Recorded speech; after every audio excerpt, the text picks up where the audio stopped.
Okay, we are recording. Yay! All right, Yay. everybody. So I would love to introduce you all to my friend Veronica. And yesterday, which was Friday, June 1st, we went and did a Facebook Live. And being social media experts that we are, of course, we had every single snafu that could ever happen in the world. On my end, I don't know what happened, Veronica. What happened? I mean, your power cut out, and then I got locked out of my phone. I don't know. It was crazy. Yeah, I mean, everything and anything that could go wrong went wrong. At first, we couldn't, my mic went out. That was the That's first right. Yeah. issue.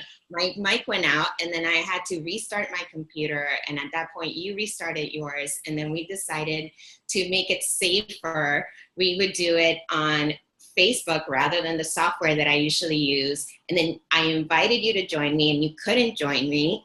And so that just set off a whole nother, yeah. And so while I'm on Facebook waiting for you to join me, the power goes out, knocking me off Wi-Fi and then knocking me off the live. So it was just a soup sandwich. But you know what? We did it. We showed up, like you said. And today I wanted to record another episode because what we actually talked about was so great. And I wanted to introduce you to, of course, we're going to post this on all the things, but especially for our podcast, Drop and Give Me 20, because a lot of folks in there are growing businesses and they're trying to do a lot of this themselves. And what we talked about yesterday was about social media. And so a lot of folks that are, coming to you and coming to us at Germano Advertising Company are in that need where they're just stuck or they need some tips. So I'd love it if you take a second, now that we went through our snafus, just, introduce yourself to our followers and let us know a little bit about you. Okay, thanks. My name is Veronica Amarante, and I am the founder of Amarante Communications, which is a small agency. I don't have the staff that you have over at Germano, but it's a very small agency. And what we do is we help businesses and individuals use social media to meet their goals, whether that's sales, traffic, engagement.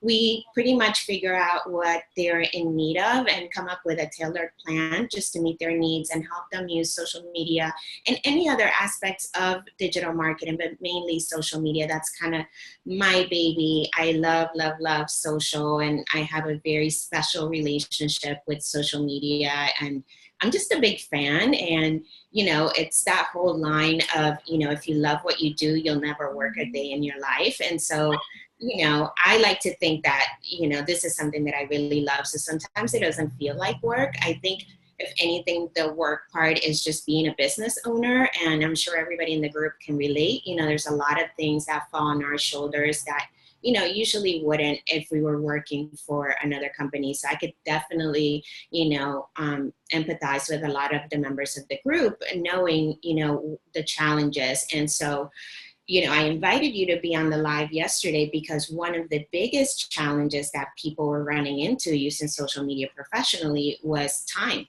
Yeah. and just basically either not having the time to, properly manage social media, or not having the time to create content, or not having time to engage with people. So, I wanted to have you on because you have so much experience. And, like you said, I thought we had a great conversation. We shared a lot of great tips. So I'm really excited we get to do this again. Yeah, round two. So, hey, we didn't talk about this, but if you have really great content, you've published something out there in social media or perhaps on a blog, continue the conversation. There's nothing wrong with that. So yesterday we talked about like 15 or 20 different social media tips. We are going to actually continue talking about that for those that missed yesterday's live, and we're going to publish this one out. So you get a round two, so to speak, with both of us. And total sidebar, Veronica, we didn't talk about this either. I hope you don't mind me mentioning it, but I met Veronica at the Social Media Examiner Social Media Marketing World Conference this year in 2018 in San Diego. And we didn't know each other. It was a group of four of us. We communicated on the Slack channel. We needed a place to stay, and we were like, stranger danger, it's okay. We all like social media. Like, how weird could this get? And it was like real world, because as every person was walking into the house, we were all like, is that, who's that? And as soon as Veronica, I mean, all of us, we have our monthly, the four of us have our monthly accountability calls. And I love that. And that was actually spearheaded by Veronica. She thought of that. So, you never know. Be open to conversations with others that do what you do.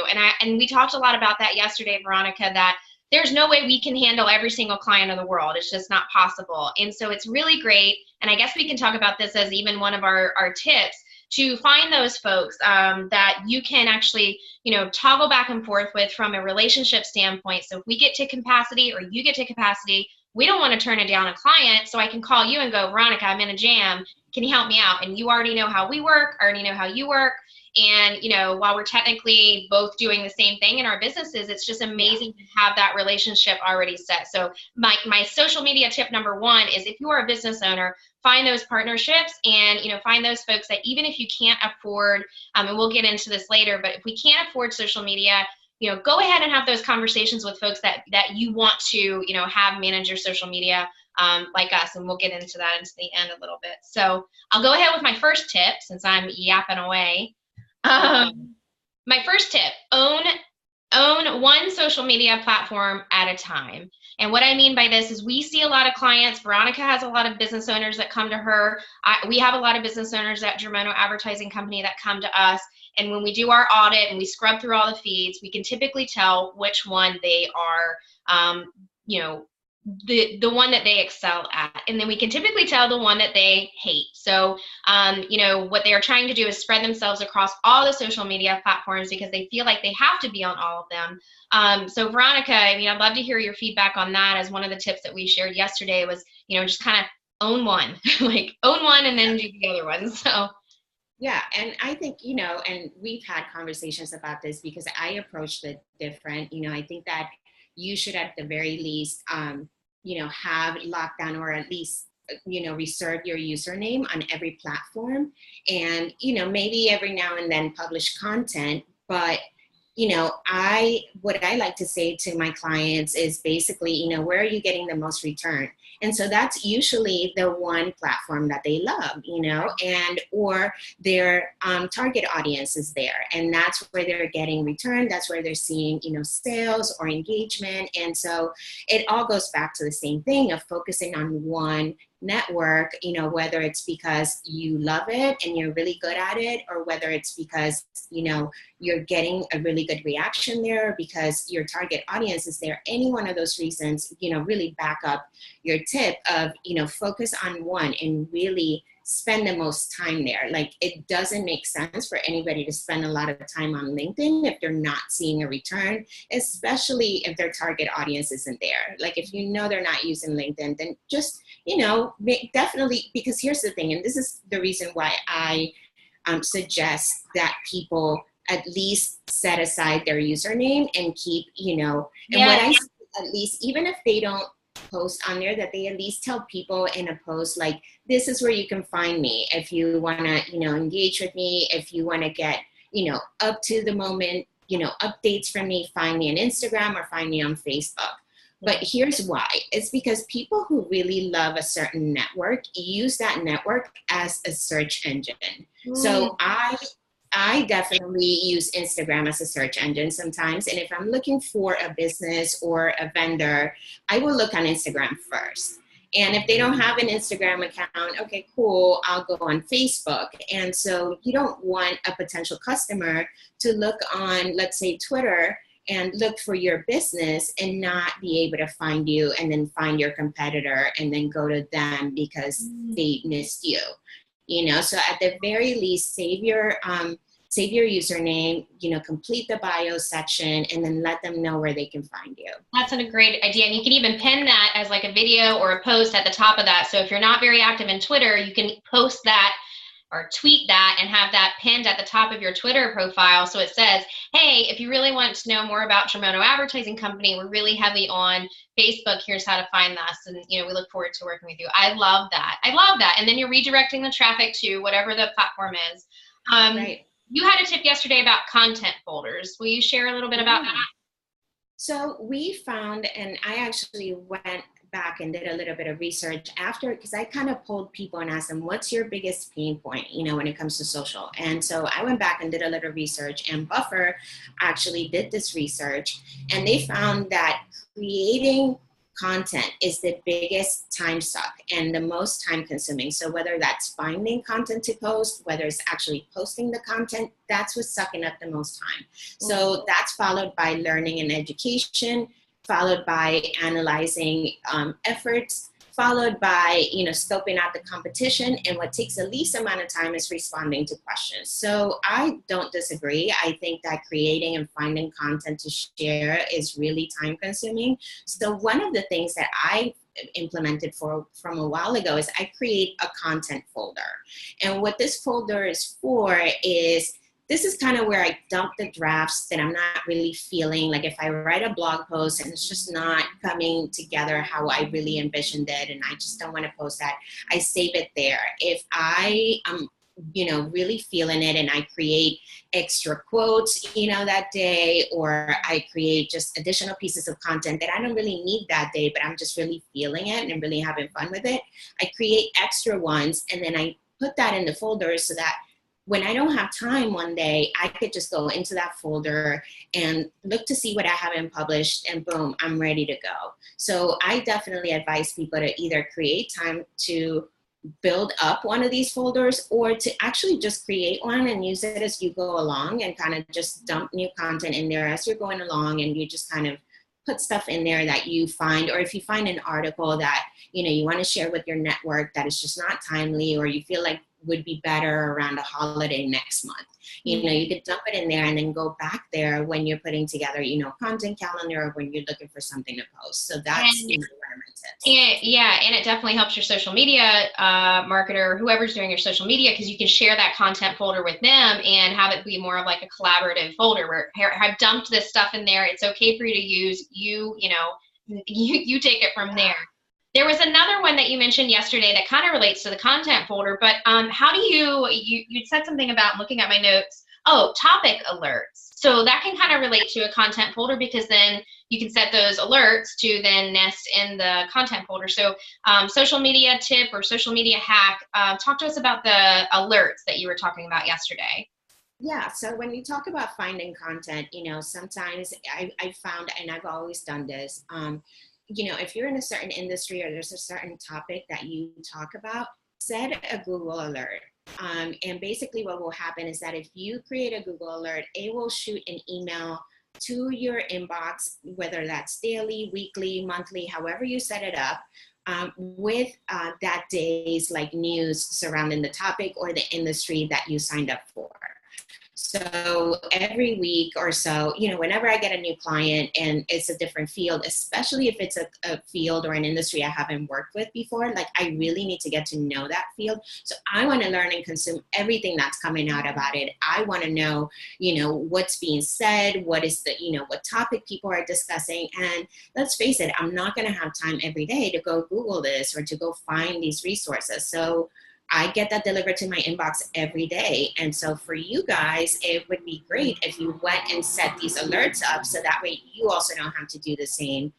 You don't have to go out there and look for it. So that definitely saves a lot of time. I actually wrote a note because there are a few people that know this, but I'm very interested in a somewhat new industry as far as marketing goes. And it's taboo, it's controversial, but the cannabis industry. So from a marketing perspective, there are restrictions and guidelines when it comes to tobacco, alcohol, firearms, right? So we all have that, kind of understood. And then depending on what media outlet you're approaching, whether it's, traditional media, TV, print, radio, outdoor, or even social media, then they're going to have their own guidelines when it's related to a certain industry. So the cannabis industry is one that I'm definitely going to set that a Google alert for, because I'm trying to learn, right, what, from a marketing perspective, what's happening there, because it's so new and everybody's like, I don't know, we're just going to go rogue and try and figure it out as we go. It's like the gold rush. No, that's really smart. It's like the gold rush. Yeah. It is,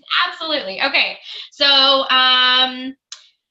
I shared one yesterday that you kicked around. You were like, absolutely. We talked a lot about planning. So, a content folder, you have that going. You're understanding that, you know, there are different platforms for different things, and now you need to sit down and plan out your social media. And that is something that takes us the most time, 7 to 10 hours on average a month per client, where we're really planning out, you know, what we're posting, because things change. So a post that we may have pre-scheduled for 2 weeks from now, something could change in that, and, you know, it's not relevant anymore. So so it's important to stay that fresh, but to have a plan. So we talked a little bit about this yesterday at Germono Advertising Company. We have tried a couple different programs to stay organized as far as a plan goes. I started out in the old school Microsoft Word document, where I was literally making a calendar, typing up every day, and then I converted over, you know, 4 years from ago. So now we use a program called Basecamp, which I really like Basecamp. So I've tried Asana, Slack, Trello, Google Drive, I've even tried. But Basecamp is, first of all, it's the most user-friendly from an adoption level for our clients that, you know, aren't that savvy with technology and programs. And also it's seamless, so I don't have a lot of issues with it. So planning things out, I use Basecamp, and my team does that. And then we can also, it's very easy for our clients to have access to just their content, and then pre-approve things before, you know, they go out, so they understand what's going out. But that's something that we do, and that was a big tip. We typically plan 30 days ahead. So right now it's June 2nd.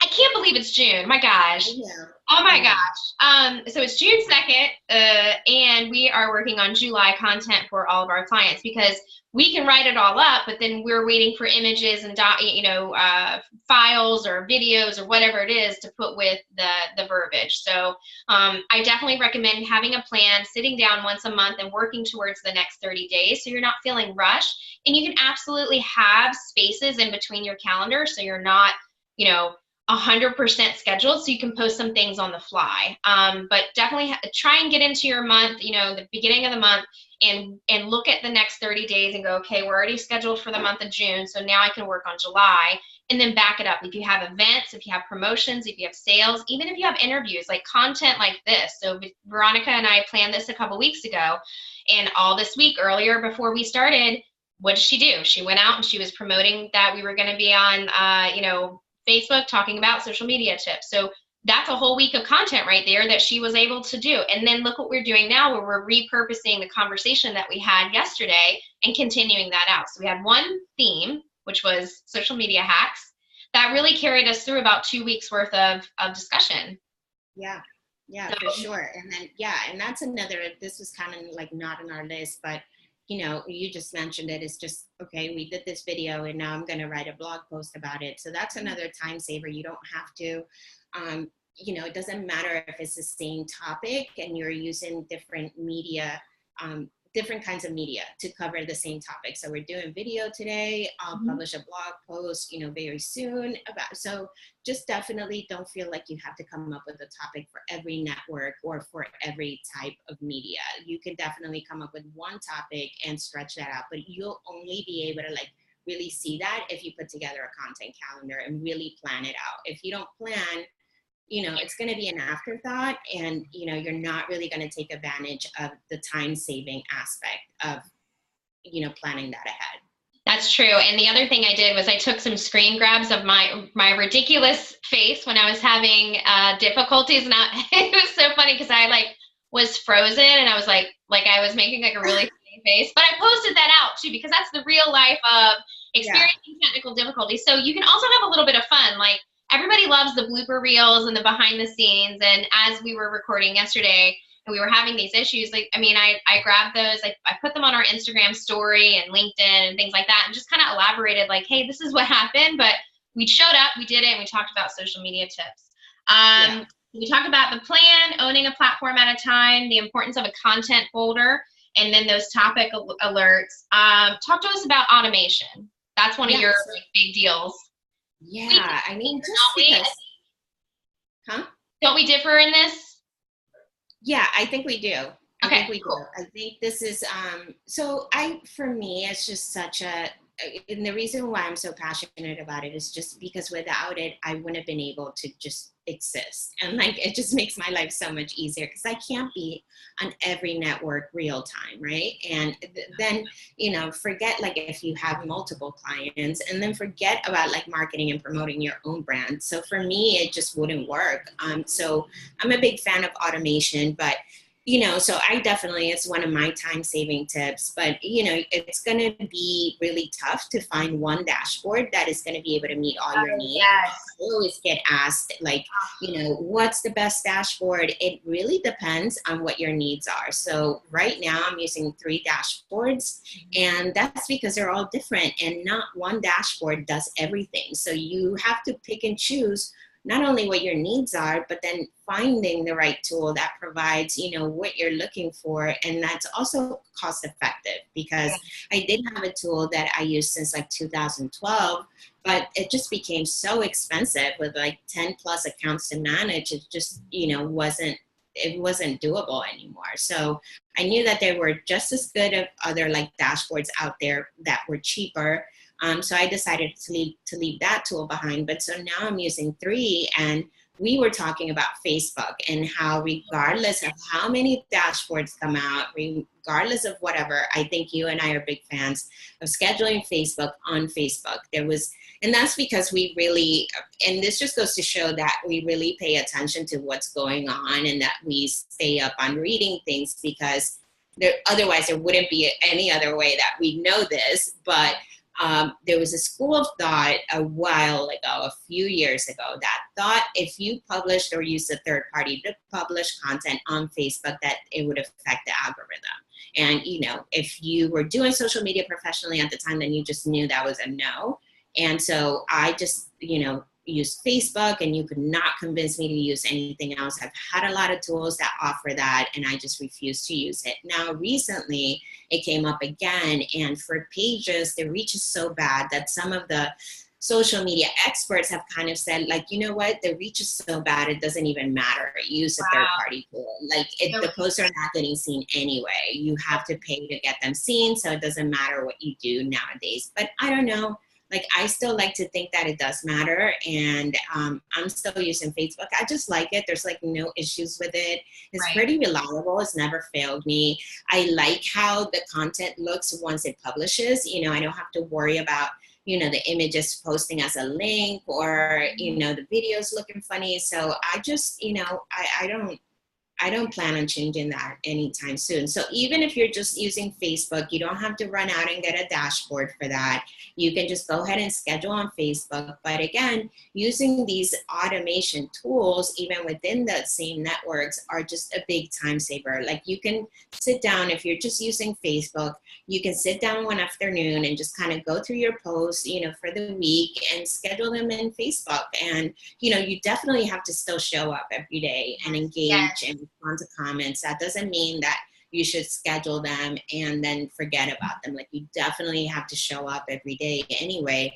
And you also have to be mindful that the content is still relevant that day. So, okay, so let's say that, yeah, it's relevant because, you know, nothing is happening that day. But let's say there's a tragedy, you know, or something happens. It may not be appropriate for you to be posting content that day, or maybe the content that you were going to post is kind of like lighthearted and kind of like jokes, and it may not be just the kind of message you want to put out there on behalf of the brand, you know, on that day. I mean, there's just so many things going on, you know, right now, that you just never know what day we're going to have something happen. And, you know, you're either going to have to be quiet as a brand, or you're going to have to just tone it down. So that's another reason why you just can't schedule things and forget about them, because you may need to go back in there and either unschedule them or think about something else that you could publish that's a little bit more mindful of the things that are going on. So that's my other, you know, big warning with automation, that you just can't, you know, leave things scheduled and forget about them. Like, you can use these tools, but just, you know, there's still not a, you know, something that you do and you forget about. Like, you still have to show up, and you still have to be very mindful of what's publishing that day. So they call it, and I think I learned this term at the Social Media Marketing World Conference, was the theory of post and ghost, just meaning that you've posted and now you're out. So staying in it, staying into the platform, if that means that if you have something that's automated on Instagram, still go in and like monitor what's happening around the time of your post and engaging with others that are posting at that time. So you should not use these schedulers as okay, that's done. I don't ever have to get on, social media and check things. I cannot wait until LinkedIn has their own internal pre-scheduler. So LinkedIn, if you're listening, can you do that? That would be great. Where we can pre-schedule things in LinkedIn, that would be nice. Because, TweetDeck is the one internally for Twitter. Facebook has their, pre-scheduling options. And then I guess for Instagram, that's where we kind of use a third party. We use Hootsuite, but I know that there's like dozens of other programs that are out there for that. Everybody, you have to try some different things and see what works best for you. And we have glitches all the time. And that's also why it's important to stay in and make sure that what you're posting out is going out correctly and on time and relevant. So, well, that kind of wraps up our tips. We have one really important one. If you're going to take away anything from this video, it's what we're going to talk about next, which is this concept of outsourcing. So, there are, and I shared this after our video call yesterday, was, there are a plethora of marketing consultants or marketing coaches or however you want to term what we do, out there ready to help you. I would say that like the percentage of marketing coaches or marketing consultants to businesses is like 5 to 1. Like that's what people are doing now, and we're really experienced in it. And I know that, cost is an issue. For some of our newer clients, they're not at that level yet, but they want to get there. And so we talked a little bit about that yesterday. I'd love to hear your thoughts about outsourcing and what you tell folks that come to you about that subject. Yeah, no, for sure. So outsourcing is the biggest time saver because then you don't have to really worry about it. I mean, that doesn't mean that you shouldn't. I mean, let me clear that up. So when you are onboarding with an agency, you are going to still spend a lot of time because they're going to get to know your brand. They're going to want to work closely with you until they can figure out what your brand voice is. They want to make sure they get everything right. So, the first few months, it may not save you a lot of time. However, it is a time saver, in the long run, because you're no longer having to worry about every single piece of social media. You don't have to worry about creating content or posting it or, reports. They're going to bring everything over to you. However, you should still, save some time to get on calls with them and have conversations about your brand and what they're doing. So that doesn't mean you're never going to have to talk about it again. But I think one of the biggest misconceptions is feeling like you need a super big budget to work with us. And, that's not true. I have different services that I provide. So for example, yes, I do have services that, for, 100% done for you. Yes, that is going to cost you a few $1,000s only because it's really time consuming and it takes a lot of my resources. And so in order to put all those resources into your business, I am going to need to take care of other things. So it's only fair. But there's also other services that I provide that are definitely cheaper, and that would be coaching. I definitely do the 2-hour intensives with people where we're, they may be struggling with, their strategy, or they may be struggling with where they're currently at and, what they're currently doing, and they've kind of gotten stuck. And so, I'll get on a call with them and, sit down for 2 hours and we'll just go through everything, and they'll walk away with action items, things they can do. And so if you can't afford to bring somebody on and outsource just everything, you have no idea like how valuable it is to just have like a coach that can walk you through certain things that you may not be experienced in. And I think when we were talking about it yesterday, I made the comparison of like an IRS person. I use that as an example with accountants, right? Yeah. So basically, one of the examples that I use is I think in social media, I think because people use social media on a personal level, they think they don't need help with social media. And that is just not true. Right? It's totally different. It's a different ballgame, fooling around on Facebook versus actually managing a business's, Facebook page. Yeah, so different. And there's just tools and things we have access to that they may not know of because they never had to do it professionally. And so, I give the example of hiring an accountant. And so I can do my own taxes. I was taught how to do that in high school, right? And so I can do an EC40 1040 form or whatever, and I'm sure I could get some money back or pay taxes, whatever I'm supposed to do that year. but I don't know. I spend money on an accountant because they know all the, all the credits that I can get, and they could do it a lot faster than I can. So to me, that's a worthwhile investment because I'm not an expert in that field. So I want to bring in an expert and have them help me. Am I going to, can I afford to bring on a full-time accountant into my business right now? No, but I am going to come around tax season and hire an expert because that's usually the time when I'll need their help. And so the same goes for like a social media expert. Like if you need help with your social media strategy, if you don't know how to put one together, come see an expert, and that's something that's not going to run you, thousands of dollars. To something that it's going to run you, a few $100s or whatever. It depends on who you deal with. And another thing that you'll find is that the people who really know what they're doing, they're not charging you $10,000 for, a coaching session. They're not charging you $10,000 for a post, so I think you also need to keep in mind that, the people who are really know what they're doing and are doing this well, are not looking to make a lot of money from you. They just do fair business. They definitely need to make a profit as a business, but they're not going to be outrageous. So don't be afraid to outsource some of, the tasks at hand. If you need somebody to create content for you, or you need help with content creation, hire an expert to help you create content, and that's their deal. I mean, you can find somebody to create content for not that much. Same thing with like images. Hire a graphic designer, get him to help you, create some images. Again, it shouldn't be that much. And then the same thing with strategy. Bring on somebody else. So again, if you can't afford to just hand it all off, I think, you could definitely consider handing off a piece or getting some help. We have never had a client sign up with one of our social media service packages, get a pack, like immediately sign up for, yes, I want this package. It always takes, that's why we do a complimentary 30-minute conversation before we even get into that, because we need to understand what their needs are, what they're looking for, if we're a good fit for each other. So that's a really important thing, because sometimes we're not understanding what they want to do, or they have a product or service that, it might be, better if they go with a different type of agency or whatever that fit is. So we have a lot of clients that will come to us, but never had I had somebody sign off on, I want package A, without us talking about it, because we're always going to make those recommendations too on, this is the service that we offer, but based on your needs, this is what we're going to recommend, so that it's more cost effective for you too. And I do agree. I mean, I think that outsourcing or finding somebody that is in the industry that is doing it on a daily basis for